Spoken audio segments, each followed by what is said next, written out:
Well, shalom, everyone, and welcome to our Shabbat night service. It is Shabbat, and we are excited about going and delving into this word on tonight. We will be in the book of Bamidbar, or in English, Numbers. And that name Numbers came because there is a lot of calculations in the early part, and then again at the end of the chapter concerning census information. And so rather than the word Bamidbar, which is Hebrew for in the wilderness, which is part of the first line of this book, then we lose some of the value of everything that is going on in our study of this book.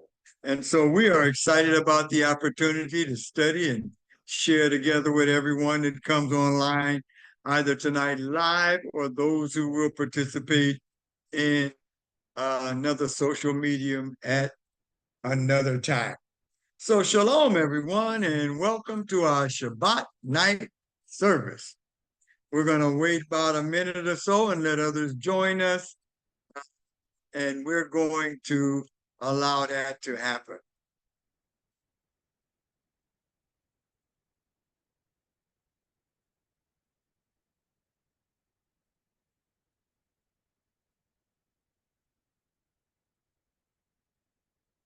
Well, I hope you can hear our music, and I don't own the rights to the music, but we use it just to kind of block out the cares of the world and to get our minds focused on the sweet Torah that we're going to study on tonight. We're going to feed our spirit man and give the spirit man an opportunity to just enjoy the nourishment of the word. It just cut off right when he got ready. All right. We're going to let it play just a little bit longer. We don't own the rights, but we really enjoy getting our hearts and minds ready to receive from the Ruach HaKodesh on tonight.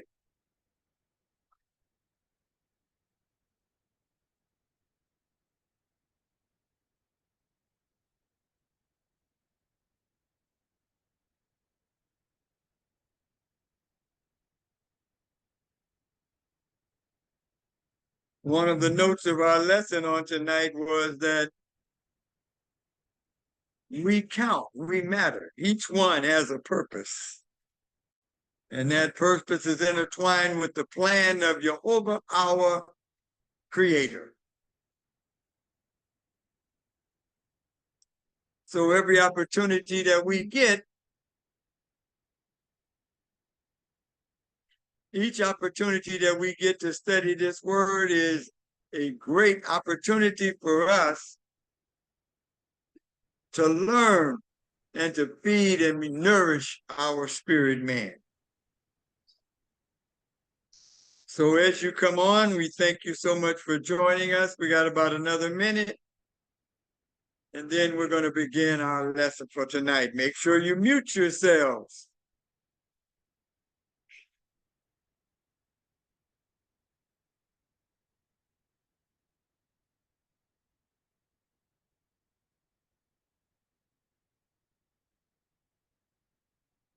Yes, we say shalom, peace, and wholeness.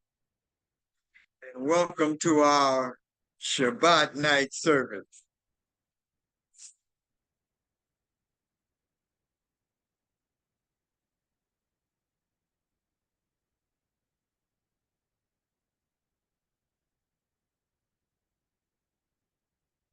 All right. We're going to pray, and then we're going to get started with our lesson for tonight. Jehovah, our Elohim, we bless you for this day. This is the day that you have made. We rejoice. We are glad in it. We thank you for this opportunity to come together and study your word. We thank you for the Ruach HaKodesh, your Holy Spirit, that will come and guide us through our lesson, opening our hearts and minds. We do so that we may receive all that you would say to us tonight through this word. We thank you for Yeshua HaMashiach, our Lord, Savior, and King, and anxiously await his return. In his majestic name we pray. Amen.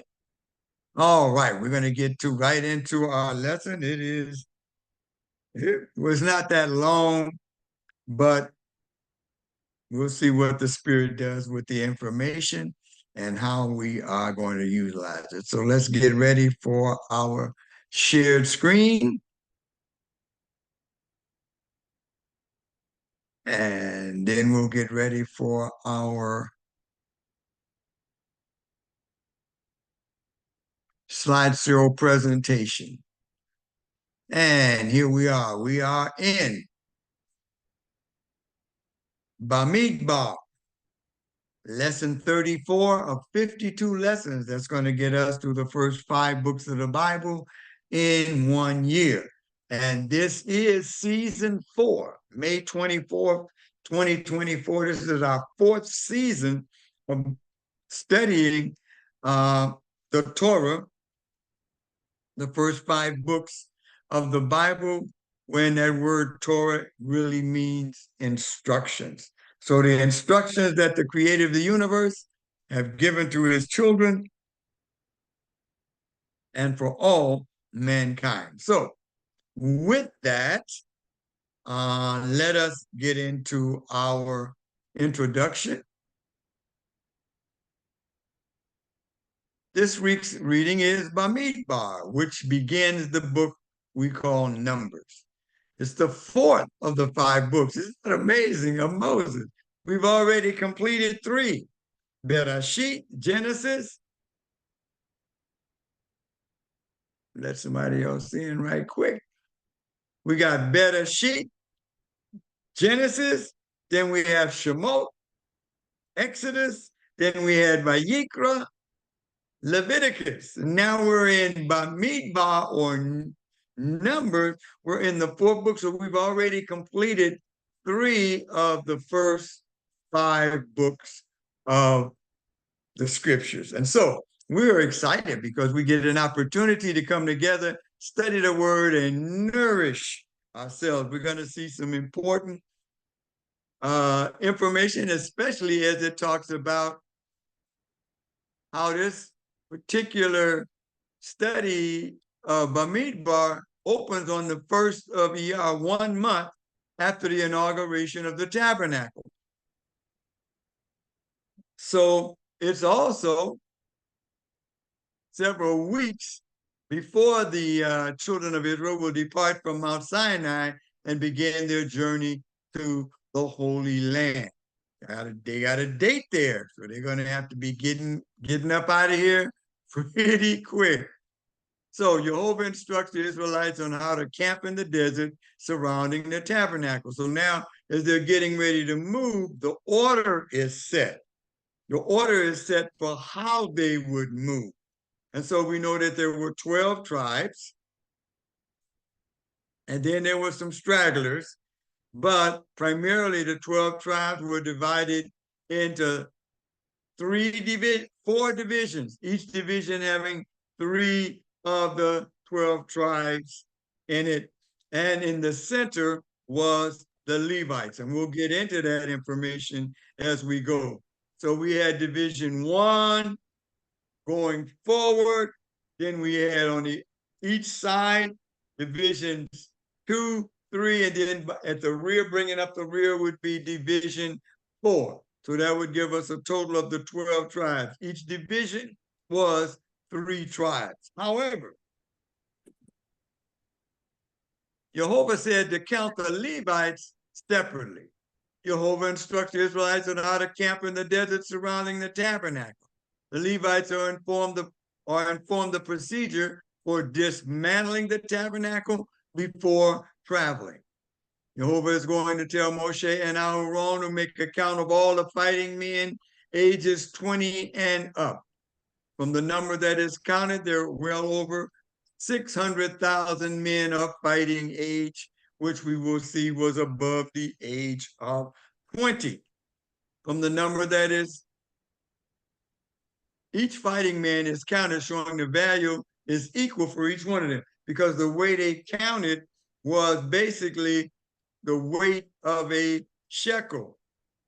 So each person would bring the shekels to be used as not only funds for the tabernacle, but along with that, they could use that to make certain of the number of people that were counted. So there was a system of balance in doing this.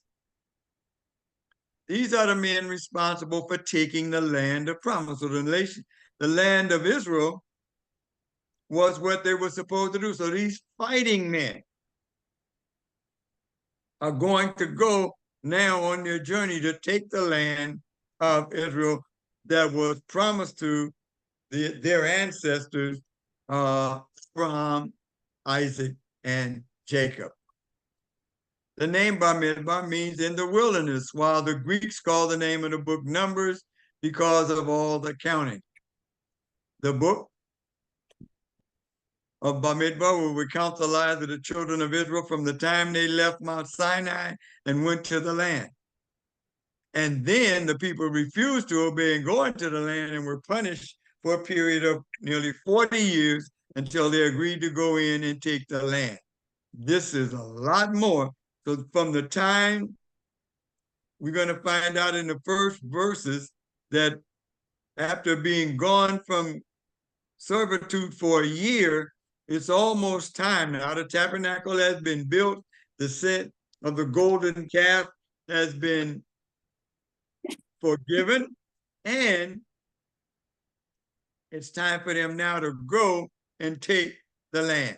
So the book of Bamidbar, or Numbers, from this period until they actually go in and take the land, it will be go in to take the land. It will be that complete period of nearly 40 years are in this particular book. With that, let us get into this lesson so that we can share with one another what has been learned. Jehovah spoke to Moshe in the Sinai desert in the tent of meeting on the first day of the second month of the second year. Remember in the book of Shemot or Exodus, we learned that Jehovah gave the children of Israel a specific time of year that they would begin to call that their first month. So there weren't really names of the months. That was something that came after many, many, many centuries. It was just the first month. This is your first month. So this is the second month of the second year. So they've completed 1 year in the building of the tabernacle, and then they've passed Pesach, and now they're moving towards Shavuot, just as we are right now moving towards Shavuot from having celebrated Pesach or Passover. So this gives us a time frame for when this actual book begins to take place. Jehovah said, take a census of the entire assembly of the people of Israel by clans and families. Record the names of all the men 20 years old and over who are subject to military service in Israel. You and Aharon are to enumerate them company by company. So now here we're getting into the ordering of things, and Jehovah now continues to order how this is going to take place. And so that when they begin to move, they're going to move like a mighty army. So he goes on in verse 4, says, take with you from each tribe someone who is head of a clan. These are the men to take with you. So now, should there be any doubt, these are going to be the men that should have an understanding of which group of people belong to this particular tribe of the children of the 12 sons of Jacob or Yaakov. From Reuben, he says, Eliezer, the son of Shader. From Shimon, the second child, Shlumiel, the son of Zorishadi. From Yehuda, the third son, Nahashan, the son of Aminadab. From Issachar, Nathanael, the son of Zuar, number 4, fifth child. From Zebulun, Eliab, the son of Elon. Then we got a highlighted section here because of the children of Joseph are Ephraim. From Ephraim comes Elishma, the son of Aminahud, and from Manasseh, Gamaliel, the son of Pedazur. So we have the two sons of Joseph. So we're going to still have 12, even though Joseph becomes 2, because the Levites are not counted with them, others. And so we'll still end up with 12 tribes, and the Levites are for the entire nation. We go on. From Benjamin, Abidan, the son of Gedoni. From Dan, Ahiezer, the son of Amishadai. From Asher, Magiel, the son of Okran. From Gad, or Gad, Elisaph, the son of Dehuel. And from Naphtali, Ahira, the son of Enan. These are the ones called from the assembly, the chiefs of their fathers, clans and heads of thousands in Israel. So these are the men that Jehovah has pointed out are leaders in their own right of these particular groups. And these men are going to become even more familiar with those that are involved in their particular clan or tribe. We go on. So Moshe and Aharon, verse 17, took these men who had been designated by name. And on the first day of the second month, they gathered the whole assembly to stake their what? Genealogies by families and clans, and recorded the names of all those 20 years old and over, as well as their total number. So they began this gathering process. And so as they're gathering these names, they're going to understand basically who's part of that particular tribe. And so when it comes time to divide the land and all of that, you see the value in the number of the children of Israel in this particular census. It goes on to say, Moshe counted them in the Sinai desert as Jehovah had ordered him. So once again, the obedience brings about understanding later. But right now, do what you were told. We know from going through this that the value of the count and all that it represented. Verse 20, the men 20 years old and over who were subject to military service were recorded by name, family, and clan, starting with the descendants of Reuben, Israel's firstborn, or Jacob's firstborn. Here are the totals. Now we're going to get into how many people they actually counted. Fascinating. We know that they appointed some helpers. They didn't just go through each one. No, they appointed some helpers and they gathered all these people together, and they would then perform the act of collecting the shekel for them, along with putting down their names and which group they belong to. From the descendants of Reuben, 46,500 were numbered. From the descendants of Simeon, 59,300 were numbered. From the descendants of Gad, 45,650. From the descendants of Yehuda, 74,600. From the descendants of Issachar, 54,400. Notice that Yehuda or Judah seems to be the largest number of fighting men. From the descendants of Ephraim, 40,500, one of the sons of Joseph.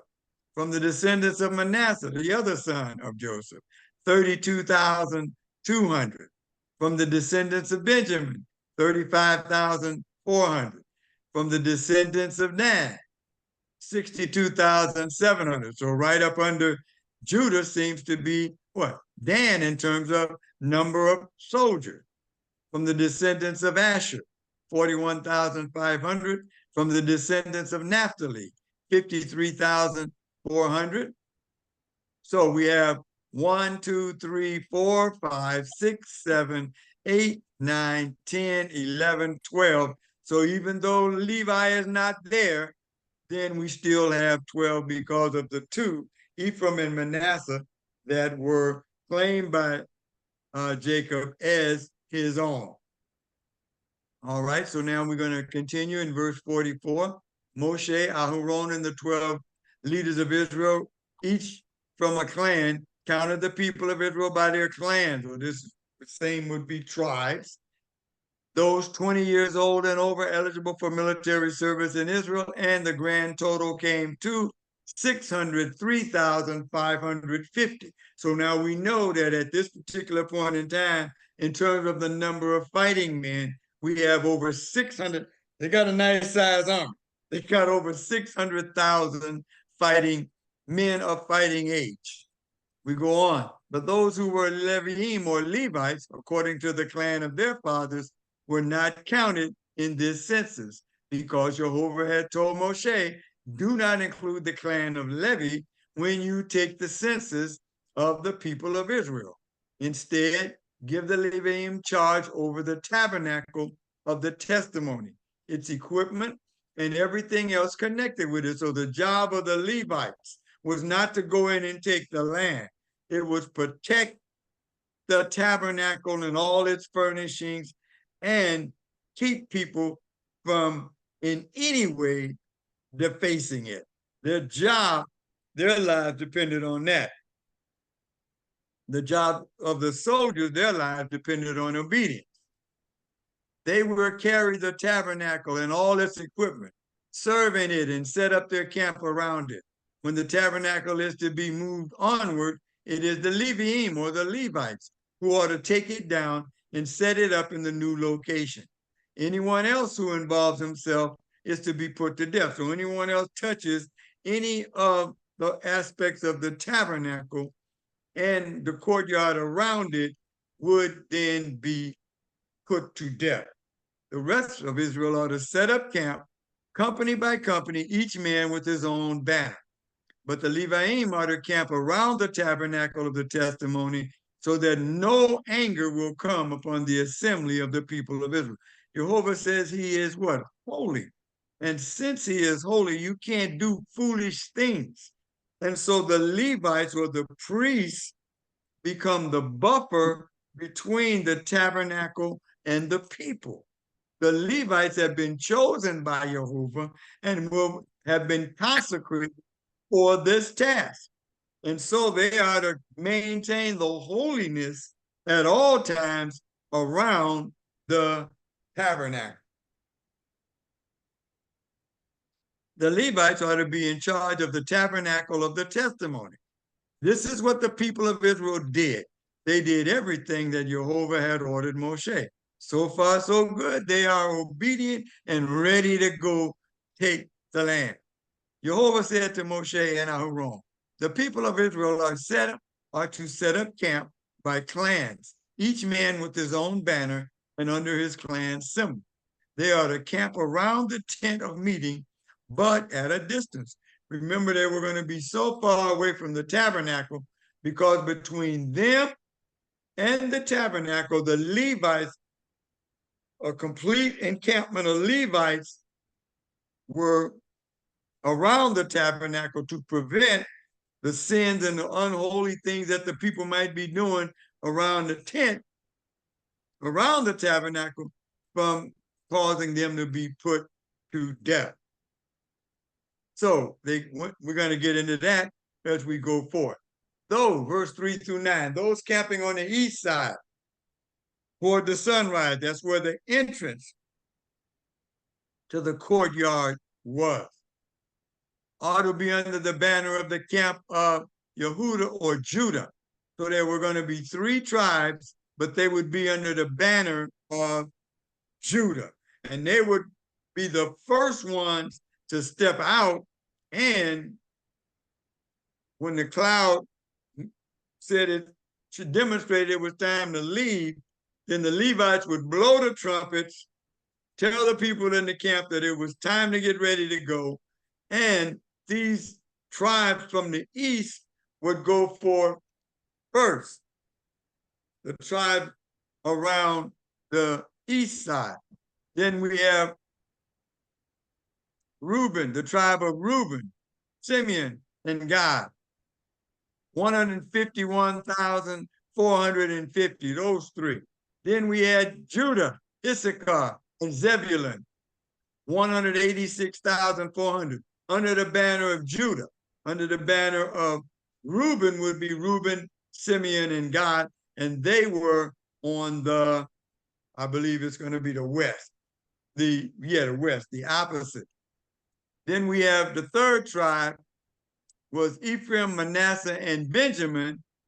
That's interesting because that would be Joseph and Benjamin, the 2 sons of Rachel. Their descendants were in this particular group, and that was a total of 108,100. Then in the 4th tribe, we had Dan, Asher, and Naphtali, those camping on the north side. Okay, so we had the east, then up in the north, then we got the south, and then the west and the back. So they would move out and proceed, and in the middle is going to be the Levites, the Ark of the Covenant. That's going to be in the middle. So as these 600,000 fighting men began to lead the people on, then in the center of this grouping is the Levites with all of the furnishings and everything from the tabernacle. So this is what was done. The group that set out last with their banners was, of course, the group we just went over, which was Dan, Asher, and Naphtali. These are the ones counted from the people of Israel by clans, the total number or tribes. Once again, that word could be, I think tribes would be a little bit more easier for us to associate, but this is the way the Hebrew word clan comes about. So we had 603,550 fighting men. But as Jehovah ordered Moshe, the Leviim or the Levites were not counted with the rest of Israel. The people of Israel did everything Jehovah had ordered Moshe. Ready to go, doing exactly and following the lead that they're being given.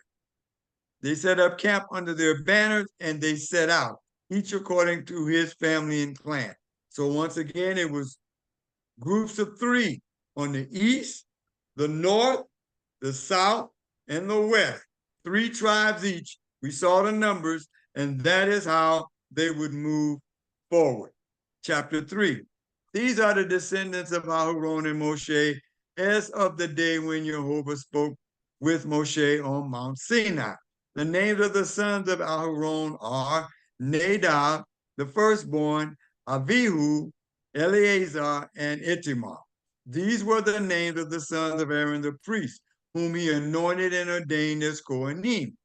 But Nadab and Abihu died in the presence of Jehovah when they offered unauthorized fire before Jehovah in the Sinai desert. So they're still at this location that they've been ever since Shavuot, which takes place approximately 50-something days after the first of the year, which is in the month of the first year. The first year, and they left on the 15th day of the first year.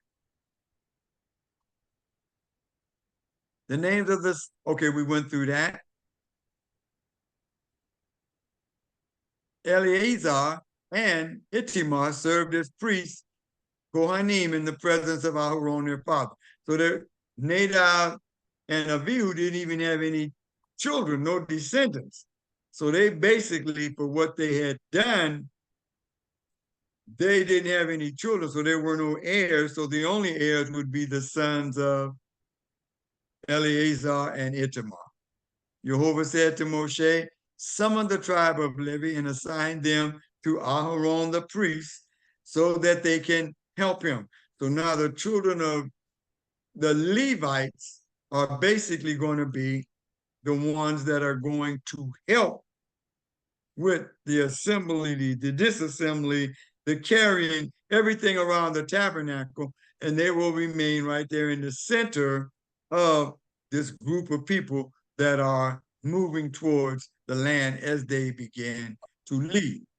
They are to carry out his duties and the duties of the whole community before the tent of meeting in performing the service of the tabernacle. Only the Levites can do this, and only Aaron and his two sons, Ithamar and Eleazar, are allowed to basically officiate and offer the sacrifices. They are to be in charge of all the furnishings of the tent of meeting and to carry out all the duties of the people of Israel connected with the service of the tabernacle. Verse 9, assign the Leviim to Aharon and his sons. Their one responsibility in regard to the people of Israel is to serve under Aharon or whoever the priests are. They are to serve under them. That is their responsibility. And the handling of everything around the Mishkan or the tabernacle is their responsibility. He goes on in verse 10 and says, you are to appoint Aaron and his sons to carry out the duties of Kohanim or priests. Anyone else who involves himself is to be put to death. So they have the responsibility of making sure only the Levites touch any of these things, make sure no one else does, make sure that the sacrifices and things are done properly, and when it's time to move, make sure everything is taken care of in terms of the tabernacle. Verse 11, Jehovah said to Moshe, I have taken the Levites from among the people of Israel in lieu of the firstborn male. That is the first from the womb among the people of Israel. The Leviim or the Levites are to be mine.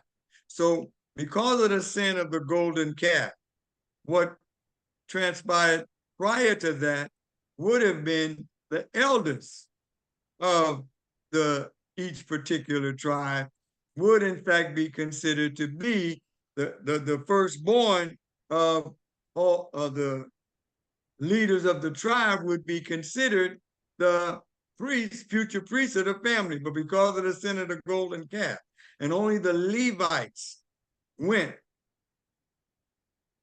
to make propitiation, because of that, Jehovah chose the Levites to, in fact, take the place of the firstborn males. We'll get into that. Verse 13, all the firstborn males belong to me. Remember, we learned that as we went through Vayikra or Leviticus.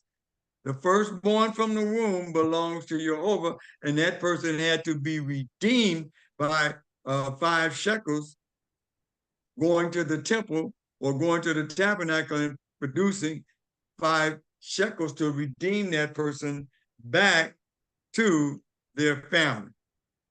He goes on. I separated for myself all the firstborn males in Israel, both human and animal. They are mine. I am Jehovah. And he says, I told you this. So Jehovah says, now we're going to see the practicality of what I have instituted. He goes on. Jehovah said to Moshe in the Sinai desert, take a census of the tribe of Levi by clans and families. Count every male a month old or over. So now every male a month old or over, whereas for the fighting men, it was 20 years old and over. But in representing the firstborn males, of all the children of Israel, which the Levites are doing, the first, it is the one that is what? A month old or over. So everyone older than a month old, and that month was established because it was believed that if a child lived after it was born 30 days, then most likely they have gotten through the most difficult part of coming into life in this world, and therefore they would not be dying of childbirth or anything like that. Moshe, verse 16, counted them in the manner Jehovah had said, as he had been ordered. The name of the sons of Levi were Gershon, Kahat, and Merari. The names of the sons of Gershon were Livni and Shimei. They fathered their respective clans. Likewise, the sons of Kahat, Amram, Yitzhar, Hebron, and Uziel, and the sons of Merari, Mahili, and Mushi. These fathered the clans of the Levites. So now the census of the Levites is being taken. Gershon fathered the clans of Livni and Shimei. These were the Gershon clans. Of them, 7,500 males a month old and over were counted. The Gershon clans were to camp behind the tabernacle towards the west. So now all of these Levites would be on the west of the tabernacle, and they would prevent the tribe, the division that was in the west from getting close to the things of the tabernacle. The chief of the Gershon clan was Elisah, the son of Lael. In connection with the tent of meeting, the descendants of Gershon were to be in charge of the following: the tabernacle itself, its inner and outer coverings, the screen for the entrance to the tent of meeting, the curtain surrounding the courtyard, the screen for the entrance of the courtyard surrounding the tabernacle, and the altar. All the fixtures and ropes for these items and their maintenance. So the tribe of Gershon was responsible for all of that. Now the division of the Kahat, Kahat fathered the clans of Amram, Yitzhar, Hebron, and Uziel. These are the Kahat clans. Of them, 8,600 males a month old and over were counted. They were in charge of the holy place. The Kahat clans were to camp next to the tabernacle towards the south. That would be in the south area. So they would be there around that particular area to make sure no one got too close to the tabernacle. Eleazar, the son of Aharon, the priest, was the first among the chiefs of the Levite and supervised those in charge of the holy place. So now these people are under the direction of Eleazar. Merari fathered the clans of Mahili and Mushi. These were the Merarian clans. Of them, 6,200 males a month old and over were counted. The chief of the Merari clan was Kuzriel, the son of Abihalil. They were to camp next to the tabernacle towards the north. So what? They would put that buffer between them and the division to the north. The Merari clans were assigned responsibility for the frames of the tabernacle, along with its crossbars, posts, sockets, and fittings, together with their maintenance. Also the posts of the surrounding courtyard with their sockets, pegs, and ropes. So we now know which area these were the Merari clans were responsible for. Those who were to camp in front of the tabernacle on the east, in front of the tent of meeting toward the sunrise, were Moshe, Aharon, and his sons, who were in charge of the holy place. So now these people, as part of the clan, this clan, were responsible for the east entrance, and they created a buffer at all times between the entering on the east into the courtyard and the rest of the children of Israel. The total number of Levites whom Moshe and Aaron counted by their clans, we saw the numbers, all the males a month old and over was 22,000. So now there were 22,000 males a month old or older who were then what? They're going to take the place of the firstborn. Jehovah said to Moshe, register all the firstborn males of the people of Israel a month old and over and determine how many they are. Then you ought to take the Levite for me, Jehovah, because they belong to him, in place of all the firstborn among the people of Israel, and the cattle of the Levite in place of the firstborn of the cattle belonging to the children of Israel. Moshe counted, as Jehovah had ordered him, all the firstborn among the people of Israel. That's all of the firstborn. The total number of firstborn males registered a month old and over of those who were counted was 22,273. So now 22,000 of the firstborn had been replaced. They still had the responsibility of going to the temple and offering the 5 shekel redemption price. But they were not considered the priestly leaders of their group. The priestly leaders were taken over by the Levites. And so the Levites have taken their place because of what happened at the golden calf. Jehovah said to Moshe, take the Levites in place of the firstborn among the people of Israel, and the cattle of the Levites in place of their cattle. The Leviim are to belong to me, Jehovah. Since there were 273 more firstborn males from Israel than male Levites, in order to redeem them, you ought to take the 5 shekels for each of these and use the sanctuary shekel, which is equal to 20 gerahs. Well, we don't have to do that part, but that is important to understand that there were 273 more firstborn males than there were Levites. So then they had to take the other 273 and pay the 5 shekel redemption price for them. And in the future, all of the firstborn males would report, which is what happened with Yeshua in his reporting to the tabernacle with his mother and his father to be redeemed and to offer a sacrifice. Verse 48. Jehovah says, give the redemption money for these extra people to Aharon and his sons.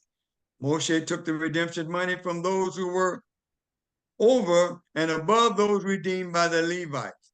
The amount of money he took from the firstborn of the people of Israel was 1,365 shekels using the sanctuary shekel. So if you multiply 273 by 5, you'll get 1,365.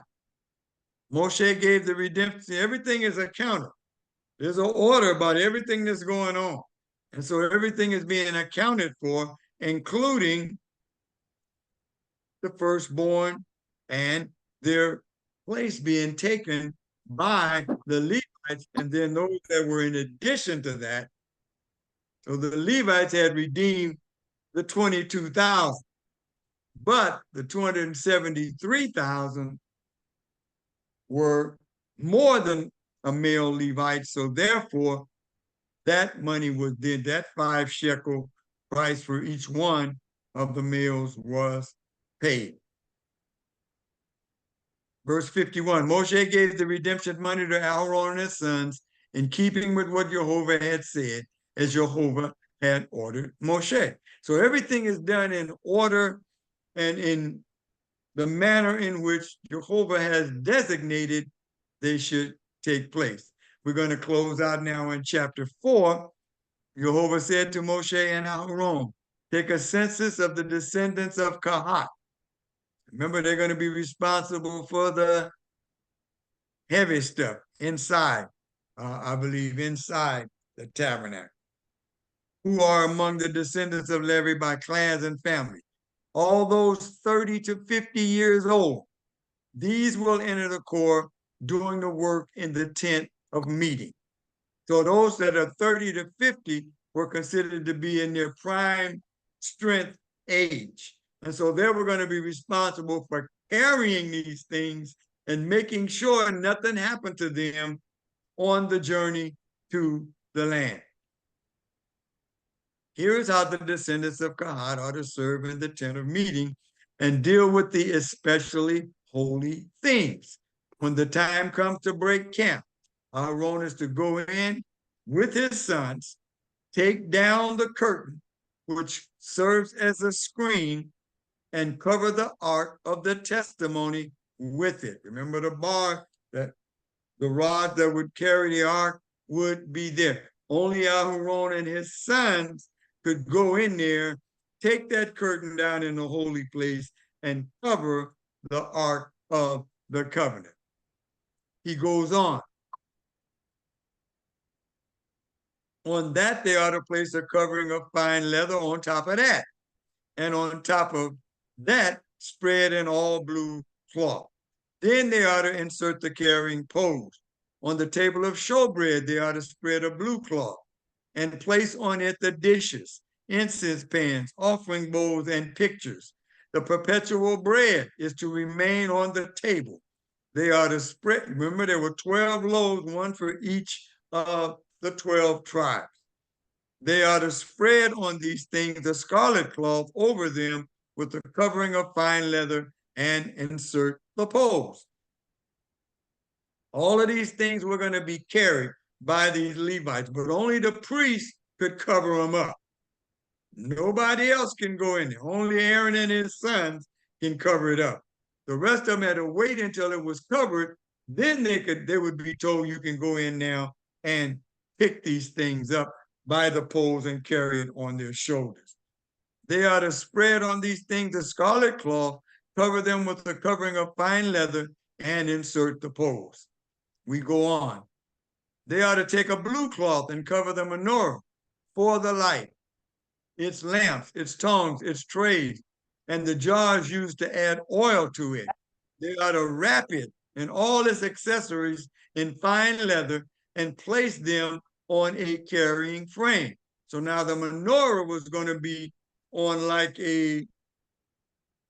almost like a table without legs, and it would be set on that, and they would carry that. They would be secured in place, and they would carry that. On the gold altar, they are to spread. Now remember, the altar was out in the courtyard. Well, no. It's the gold altar, not in the courtyard. So that would be the altar of incense. They are to spread a blue cloth, cover it with a covering of fine leather, and insert its carrying poles. So that is the table of incense. They are to take all the utensils they use when serving in the sanctuary and put them in a blue cloth, cover them with fine leather, and place them on a carrying frame. So these were like going to be in pockets that were made specifically for them. After remove, they go on, they are to take all the utensils they use when serving in the sanctuary, put them in a blue cloth, cover them with fine leather, and place them on a carrying frame. Then after removing the greasy ashes from the altar, they are to spread a purple cloth over it and place on it all the utensils required for their altar service. The fire pans, that would be out in the courtyard, and they are going to cover that. Put the utensils on top of that. They are to spread over it fine leather covering and insert its carrying poles. When Aaron and his sons have finished covering the holy furnishings and all the holy utensils, when the camp is about to move forward, then the descendants of Kahat are to come and carry them. Excuse me.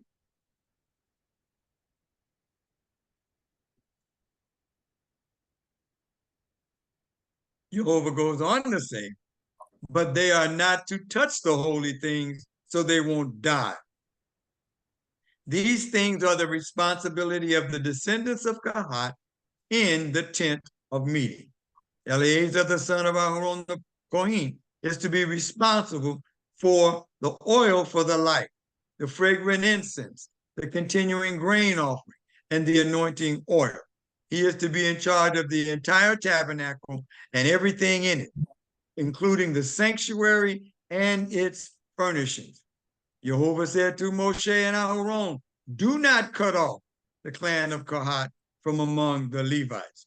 Rather, do this for them, so that they will live and not die. When they approach the especially holy things, Aaron and his sons are to go in, and you are to assign each one his task. But the descendants of Kohath are not to go in and look at the holy things as they are being covered. If they do, they will die. Well, we'll see that later on when David went to get the what? He went to get the Ark of the Covenant and bring it back and put it inside the tabernacle that was there. Put it on a wagon and was bringing it back. The wagon hit a hole, and the man put his hand up to steady the ark and was immediately killed. Right here we see where Jehovah says, if you touch the holy thing, for them, they couldn't even look at it, you will die. So we're going to find out that they did everything just as Jehovah said, because it was what? Life or death. We play with things as if we're not responsible. We're responsible for our gifts and making sure they're used properly. We're responsible for our relationships with one another and our families. We've seen all of that as we went through the book of Leviticus. We've seen the responsibility, the men, the women, everybody that was responsible. We see all of these things, but we don't act in a responsible manner. Well, thank God for the blood of Yeshua that has covered that. But the more we learn about what is required of us in the Torah, the more we are empowered to do. And we want to be obedient to all that we have been required to do. With that, we're going to get into stop our shared screen, get into our priestly blessing, and end our service for tonight. In the book of Numbers, and we'll pick this up next time, you will see it, where Jehovah told Moshe and Aaron, this is the priestly blessing that you are to bless the children of Israel with. And so with that, we will give that blessing right now to all of those that are a part of our session on tonight. May Jehovah bless you and keep you. May Jehovah make his face shine upon you and be gracious to you. May Jehovah lift up his countenance upon you and give you peace. And with that, we say shalom. I will see you on Wednesday night Bible study. Shalom, everyone. Have a blessed, holy Shabbat.